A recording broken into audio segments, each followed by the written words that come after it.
Sesaat lagi Anda akan mendengarkan program Renungan Sahabat Seperjalanan bersama Pendeta Wendy Pratama.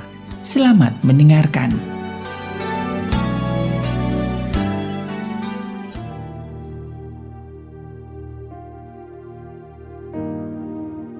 Selamat berjumpa kembali dalam layanan audio Sahabat Seperjalanan. Hari adalah hari Jumat 26 Mei 2023. Tema renungan saat teduh kita dengan judul Harga Seorang Anak. Harga seorang anak. Firman Tuhan terambil dalam Lukas 18 ayat 15 sampai 17. Maka datanglah orang-orang membawa anak-anaknya yang kecil kepada Yesus supaya ia menjamah mereka. Melihat itu murid-muridnya memarahi orang-orang itu. Tetapi Yesus memanggil mereka dan berkata, "Biarkanlah anak-anak itu datang kepadaku, dan janganlah kamu menghalang-halangi mereka, sebab orang-orang seperti itulah yang punya kerajaan Allah. Aku berkata kepadamu, sesungguhnya barang siapa tidak menyambut kerajaan Allah seperti seorang anak kecil, ia tidak akan masuk ke dalamnya." Mari kita berdoa. Bapa yang di dalam surga, kami ingin belajar tentang harga seorang anak, bagaimana Yesus menghargai anak-anak, dan kami pun diajar bagaimana untuk menghargai anak-anak, baik anak kandung maupun anak-anak yang kita temui dimanapun juga. Dalam nama Tuhan Yesus kami berdoa, amin. Shalom sahabat seperjalanan yang dikasihi Tuhan. Harga seorang anak. Sebelum kita belajar tentang kebenaran firman Allah, zaman dahulu ada sebuah prinsip banyak anak banyak rejeki. Rupanya hal ini adalah prinsip yang berlaku pada waktu dulu. Karena mereka masih mengerjakan sawah, mereka mengerjakan ladang bercocok tanam. Dengan ladang yang sedemikian besar tidak mungkin mengandalkan tenaga yang sangat sedikit. Tatkala kemudian seluruh alat-alat modern belum ada seperti saat sekarang, di mana satu mesin bisa mewakili 100 orang bahkan 1000 orang pekerjaan. Sehingga anak itu menjadi apa? Menjadi rejeki, menjadi berkat.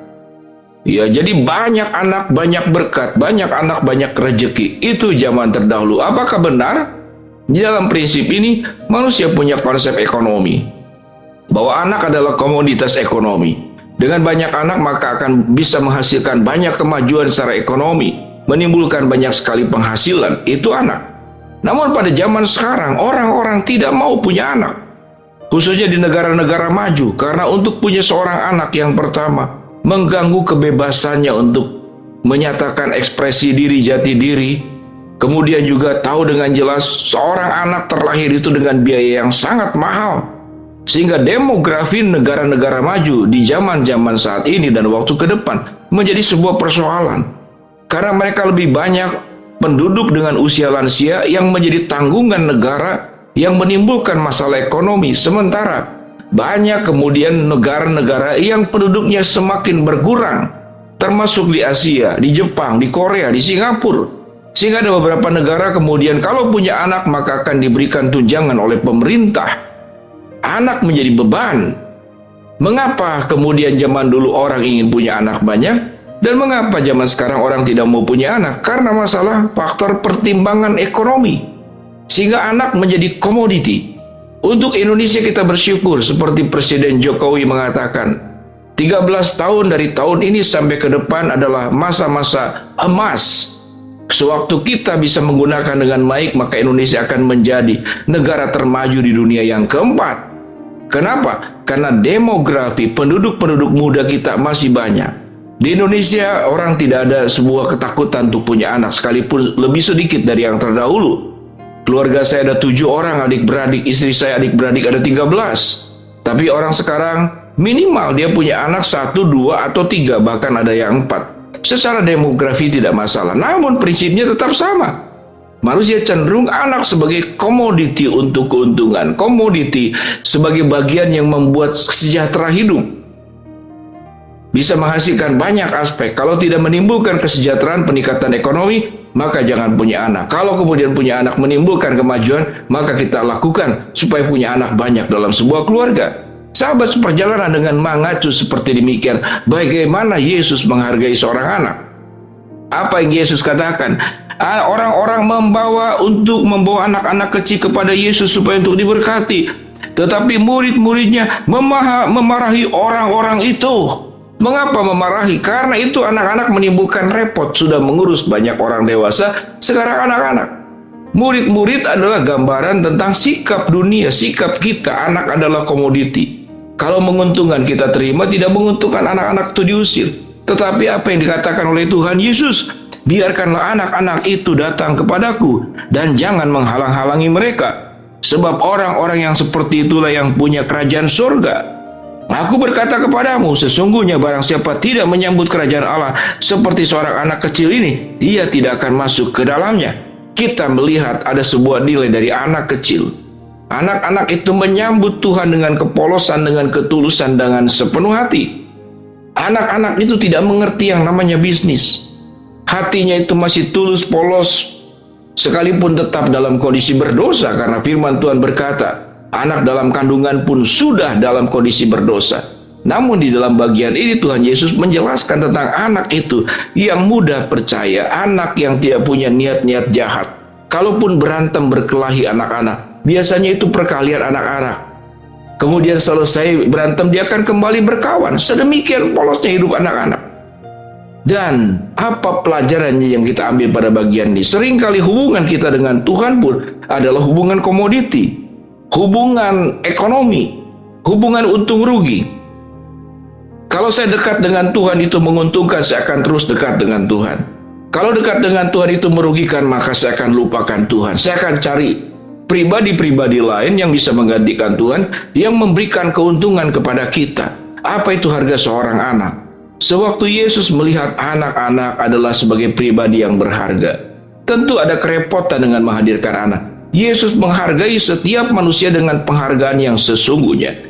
Yesus melihat manusia tidak sebagai komoditi untuk keuntungan, tidak dijadikan sebagai alat untuk menaikkan pamor dirinya, tetapi sepenuhnya memang mencintai, mengasihi, memberikan yang terbaik. Seberapapun harga, seberapapun pengorbanan yang harus dilakukan, itu ditempuh oleh Tuhan Yesus. Disinilah kita bertemu bagaimana hati Yesus dan bagaimana hati manusia pada umumnya.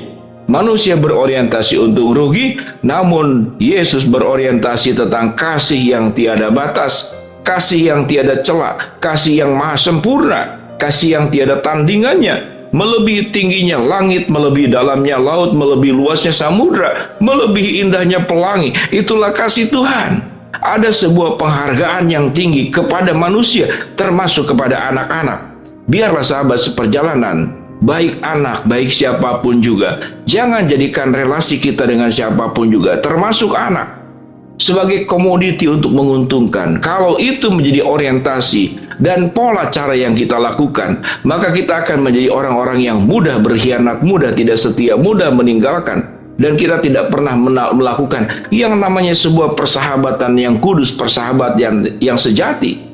Kita akan ditinggal oleh kapanpun juga, tatkala kita tidak bisa memberikan hal yang baik. Habis manis sepah dibuang, habis manis yang ada pada diri kita, dan kita tinggal ampas, kita akan dibuang. Menyakitkan, bukan? Kalau kita diperlakukan seperti demikian.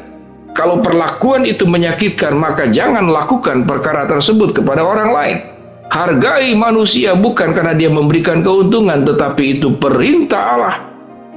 Menolong setiap orang yang ada di sekitar kita, menjadi orang yang bertumbuh, menjadi orang yang memberikan manfaat. Seluruh pengorbanan kita akan menjadi sebuah persembahan kudus dan harum di hadapan Tuhan. Mari kita belajar menghargai siapapun orang yang kita temui dengan benar, termasuk anak-anak yang ada di sekitar kita.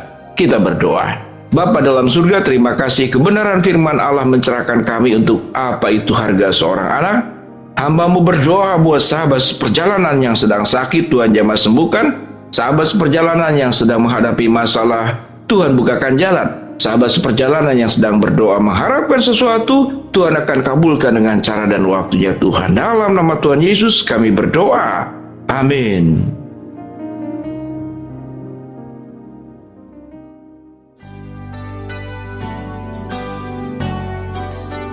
Anda baru saja mendengarkan program Renungan Sahabat Seperjalanan bersama Pendeta Wendy Pratama.